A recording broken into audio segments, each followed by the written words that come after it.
Good morning, namaste.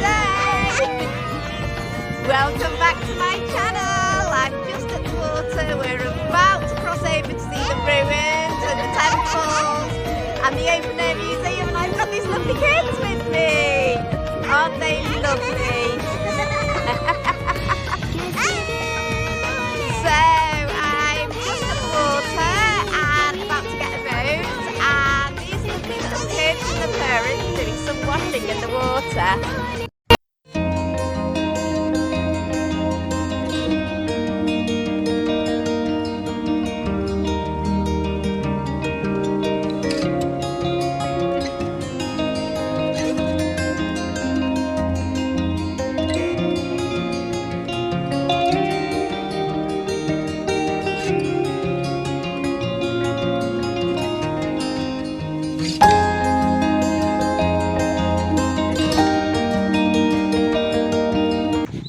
So they're just getting the bikes on the boat, and I'm going to get on this boat too. It's amazing, they've got laundry going on, washing, and bikes going on the boat simultaneously. Wow. And then somebody else is taking their bike on the boat now. Trying to get the boat started. Oh dear. Don't think the motor's working on the boat this morning. Never mind. Oh dear, I don't know what we're going to do. We've got the bikes on, I'm on the boat, but the motor's not starting. It's an adventure this morning. What? The boat started! The boat started. I think we're off.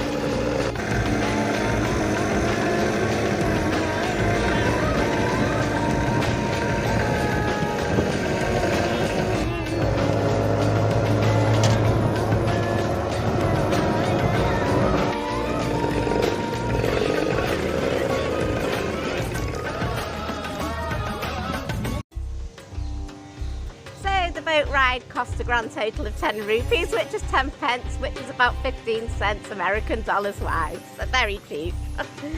So I'm off now to Vittala Temple. That's where the chariot is. That's one of the main attraction points here, and of course I'll explain it all to you. So one thing about Hampi is it's very, very remote. So you will need help from your homestay. They will take you out on their bikes, they will bring you to the places, they will show you where the boat is, because like I was saying, it's very remote, and it's also, in my opinion, one of the most beautiful places on earth. So I've entered the temple area of ruins and just by the chariot, which I'm excited about, and I will show you the chariot. And entry fee to this open air museum is 40 rupees for Indians and 600 rupees for foreigners. So I have an OTI card, which means I'm Indian citizen, so I got in for 40 rupees, which is great. And here we have the chariot. Wow! Isn't it amazing?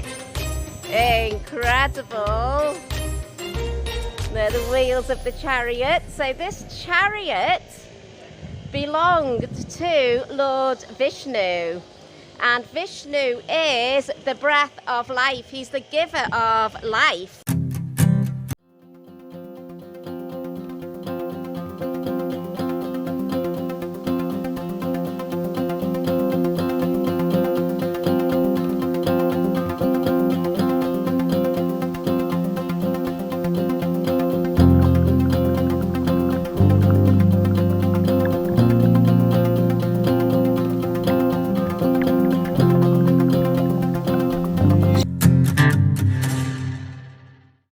So these are horses, and did you know that horses on shrines indicate that they were built for traders? Wow, so traders have got a lot of significance here in India.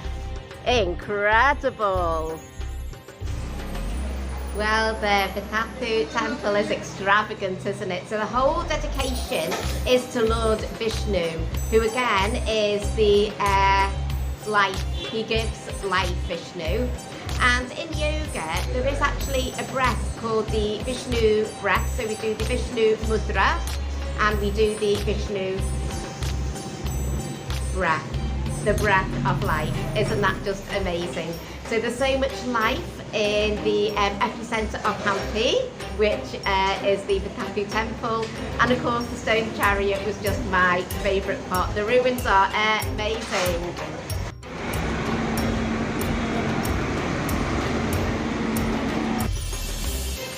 And at lunch is idli, vada and chutney. So this is the idli and this is the vada. So we'll try the vada first.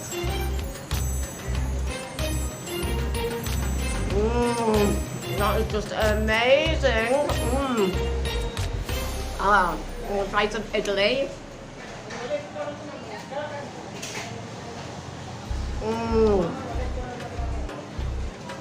So nice. Oh, but very hot. Let's have some water. So yes, this is the only restaurant I can access because I was saying it's very remote. And I've managed to get an auto rickshaw for about half a day to take me to a few places and then back again to the water so I can get my boat back because of the side of Hampi that I'm staying. I need to get the boat. But the rickshaw driver wants 500 rupees, which I do think is super expensive, but what can I do really, because I want to see more sights and my friends on the bikes have gone home now. So yes, we'll see what happens and I'll show you the places that I see in the auto rickshaw. So I am in the tuk-tuk, my hair's blowing in the wind. Tuk-tuk driver's laughing. So the lunch, oh that gorgeous lunch with a cup of tea and a bottle of water cost me a grand total of 50 rupees, which is 50 pence, which is about $1 approximately. And it was just lovely. So yeah, we're just sort of like going to do a bit of a toilet stop and all of that. It's more lunch and toilet time now really on the travel. And then I'll let you know where we're going. So the auto rickshaw driver has dropped me off at the Queen's Bath. And there are quite a few sights and things here, and then he will pick me up afterwards. I did try and say to him that 500 seems very, very steep because he's literally not taken me very far, dropped me off, and then he's just going to pick me up whenever he wants because he's gone, and then take me back. So he said that where he needs to pick me up from is a lot further out. And then I said, but still, you know, 400 is a lot. And I tried to explain to him that I've been in India for a long time. I know the price of tuk-tuks. So, sorry, 500 is quite a lot. And so in the end, we negotiated 400. But I think that trip really should be 300 rupees maximum.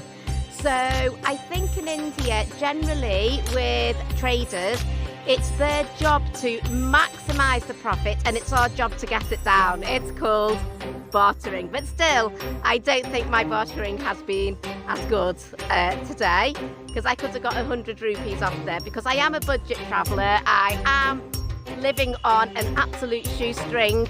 So again, it's just up to me to try and get it down. It's such hard work because nothing is fixed price in India in tourist regions. That's why they call them tourist traps. But it's our job to get the price down as much as possible. So in addition to Hampi being a very religious place with the centre of Lord Vishnu, it's also full of king and queen history too. So royal history, shall we say. And the first site now that I will show you is the Queen's Bath.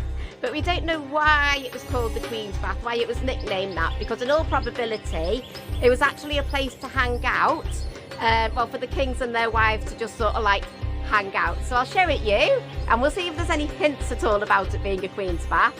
But apparently there aren't, but that's what I've read about.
sort of like kindness and religion and all of that would be really interesting, because we've come a long way, haven't we, since aristocracy. So yeah, let's see what happens at this place. And this looks as if this was more like the Queen's Bath, perhaps. Wow, isn't that incredible? Awesome.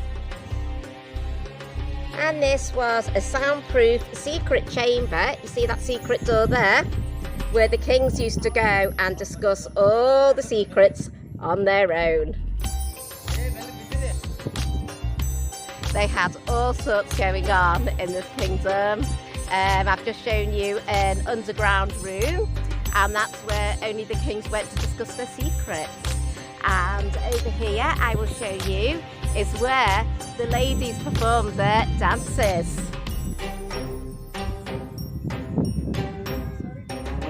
And these steps here lead up to the top, and we'll see the viewpoint. Wow. And here we have it. Wow! The view of beautiful Hampi. God bless Hampi. Wow! Incredible! So we're going to go to Lotus Mahal, Elephant Stable and Ranga Temple. For these three there is an entry fee, 60 rupees for non-international tourists, but 600 for international. Again, I got in for 40, sorry, not 60, 40. So I'm very lucky. And this, my friends, is the Lotus Mahal, because apparently it is patterned like a lotus flower. I love lotus flowers. They grow from muddy waters, just like us really. We grow by learning and being challenged and displaying emotions, and from that we rise beautifully, like the Lotus Mahal. Oh, gorgeous!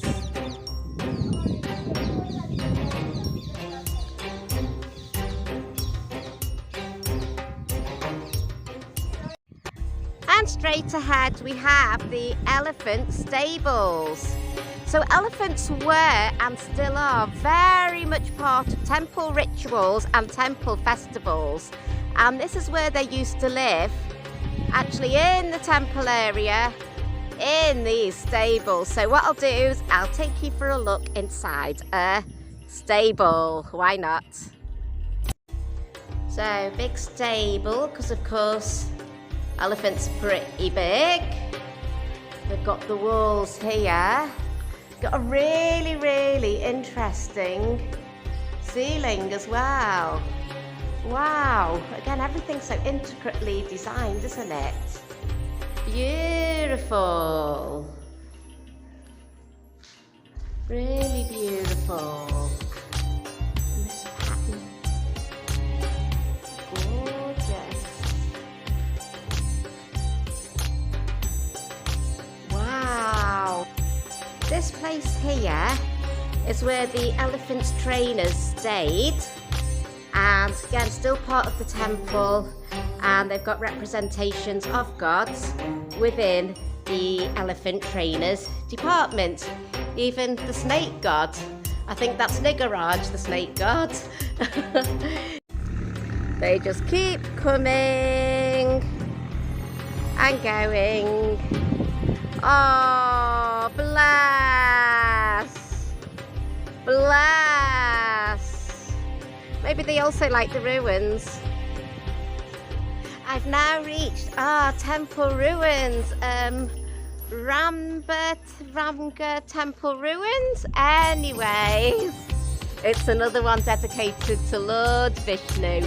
So with the ruins, I think it's representing that there's so much life in the ruins, simply because Vishnu is the God who again gives us the breath, gives us life. And it's as if the ruins are eternal because they've been here for so long, and it's as if they're going to go on forever. That is my interpretation. So I will show you Vishnu's ruins for sure. I'm loving these temple ruins so much.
I'm back in my tuk-tuk. It's a very bumpy tuk-tuk ride because that's just the way the ruins roads are. The road is not good. The road is not good. Pamper the tuk-tuk man said the road is not good. Hi Pamper. Hi, hello. There he is. So, yeah, the plan now is I'm going to leave those ruins. They were amazing, as you saw. And I'm going to go to a restaurant, just, you know, use toilets, get a cup of tea, get some water, a bit of regulation before getting the boat back to the other side. And then I've got to get from the other side back to my accommodation. So it's a real trek. But, oh, as I said earlier, yeah, Hampi's just gorgeous though. It's worth it for Hampi. I haven't got monkey food. Sorry, monkeys. I haven't got any food. And if I fed at you, I don't know, because you might attack me. Oh, hello. It's monkey time. Oh, baby's having a fight. They're fighting over food. See what I mean if you feed them. Can't believe we're seeing monkeys on the way back. Oh, India always makes my day with monkeys. There we go. Cutie pies, they're hungry. 1, 2, 3. Thank you.